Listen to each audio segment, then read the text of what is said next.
Today I'm making a simple garlic bread using my bread machine. This bread has so much flavor, it's so easy to make, and it's absolutely delicious.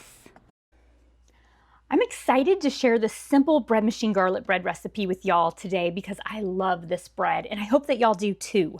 Today I'm going to be making a 1.5 pound loaf in my bread machine, but I'm also going to leave you the 1 pound loaf and the 2 pound loaf recipe on my website, robynonthefarm.com. You can print that recipe off and you can make any size loaf that you'd like.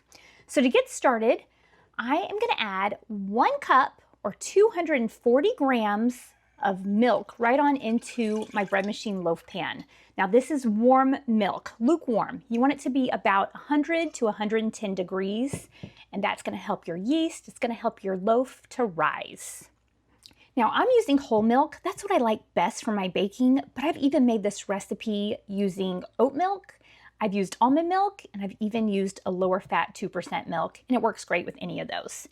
And if you're in a pinch, you can even just use 1 cup or 240 grams of water for this recipe. Next, I'm going to add 2 tablespoons of melted butter. This is 28 grams of melted salted butter. I just melted it up in my little cast iron melting pot that I love to use. Just add that right on in with your milk. Now I'm going to add 1 tablespoon of sugar. This is 12 grams of sugar. Now I'm going to add the flour.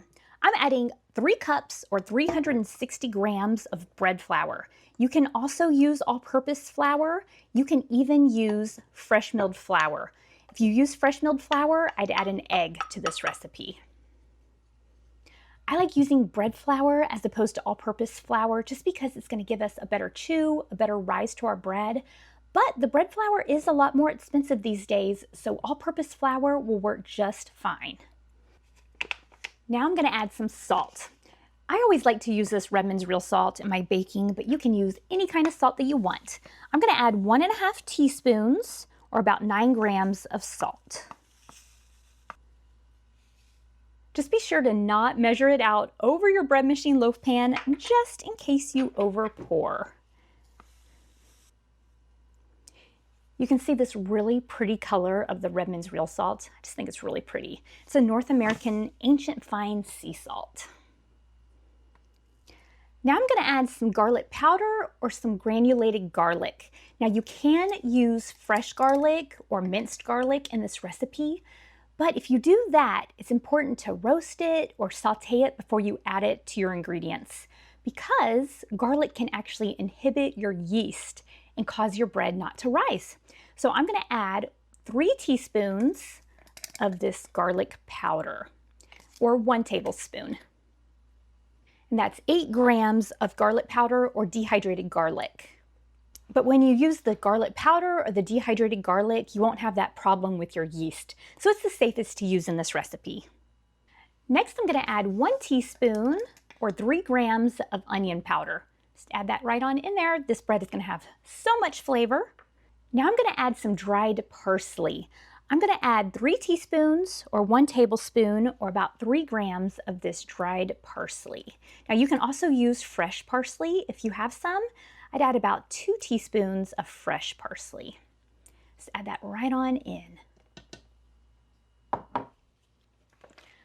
Now it's time for the yeast. I'm going to add 1 3/4 teaspoons or about 5.5 grams of this instant yeast. I really like this Sap instant yeast.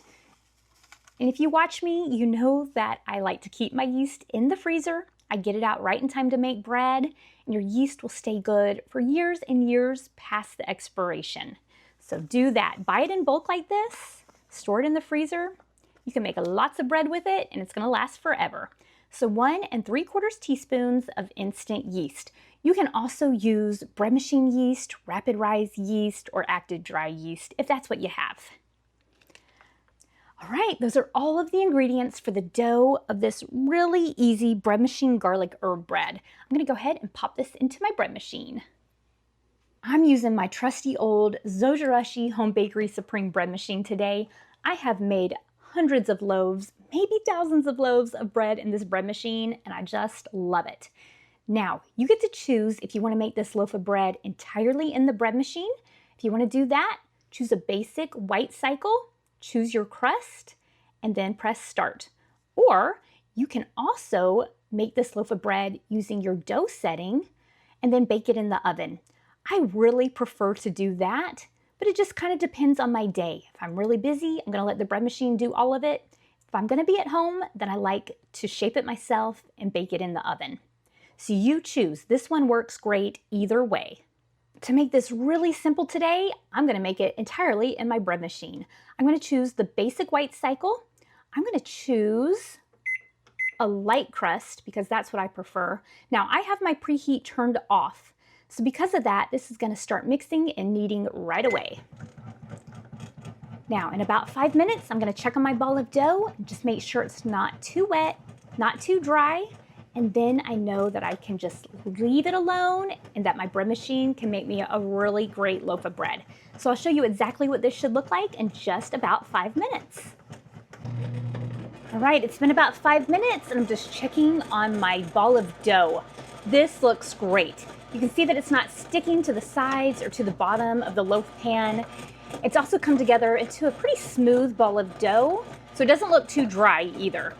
I like to touch it, and if it doesn't stick to my hands, but it still is a little bit tacky, then you know that that is just about right. Now that I've done this, I can just shut the lid of my bread machine loaf pan and know that my bread is going to turn out great. So I'm not going to look at this again until this bread is baked and ready. My dough has been kneading for about 15 minutes, and I wanted to give you an update on what this dough looks like. It looks really soft and smooth, and this is exactly what you want yours to look like. Now I have to tell you, this dough smells so good. If you want something full of flavor, give this recipe a try.